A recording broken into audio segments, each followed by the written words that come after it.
Hi, I'm Jill. I'm a dollhouse miniaturist of 30 years, and I started this channel to show people how I meet miniature dollhouse challenges.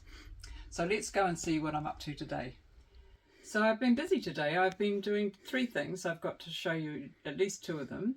One of them is my continuous work on renovating this house, and the other is a little project that I did for the next issue of my magazine.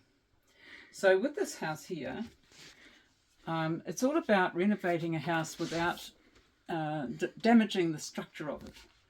And so the way I'm doing it is I'm doing things in pieces that can be lightly glued in place or blue tacked in place, and they can be removed at some future point if need be. And so everything I'm doing to this house can be removed. And this is something that I've done with other houses, and I have done it with this house over here. This is the 1930s 10th scale house. I had to build a new bathroom, and so I did it as a separate unit. And that unit can be pulled out if need be.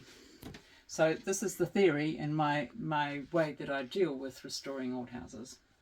Now this one here, I've got a very long room. I decided to shorten it by inserting a garden at the back, and towards that end I have painted myself a scene. I haven't finished my brick wall yet. I've got to paint all this and glue more on, and there'll be flowers and trees and things to go in here, but that will go in the back on the back wall. And then I have a false floor which will have a wall attached to it, but at the moment I'm doing things in pieces, so I can't attach the wall yet. And that goes in here and slides right down to the back, and then the wall will be glued on the top. Now this wall, I've done the outside wall, which you won't really see unless you're peering through that rear bottom window, and you're not going to see this, but I wanted to make sure I had it all finished. And I've echoed the size of the weatherboards on the house, and I've used an environmentally friendly craft board, and I've cut the strips and glued them on like you would do with that. And it's quite acceptable if it's inside and it's not going to get weathered or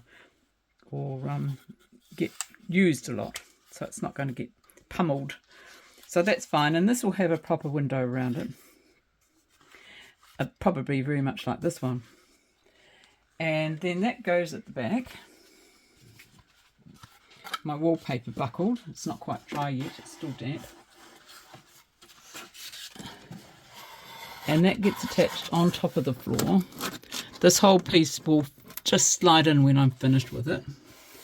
And I will have some trees and some orange trees, Kobe, showing through the window. And then I'll have that lit with some LEDs, not this one, I'm just temporarily putting that one there so you can sort of see how it works. And I'll just show you the floor again so that you know how it's going to go.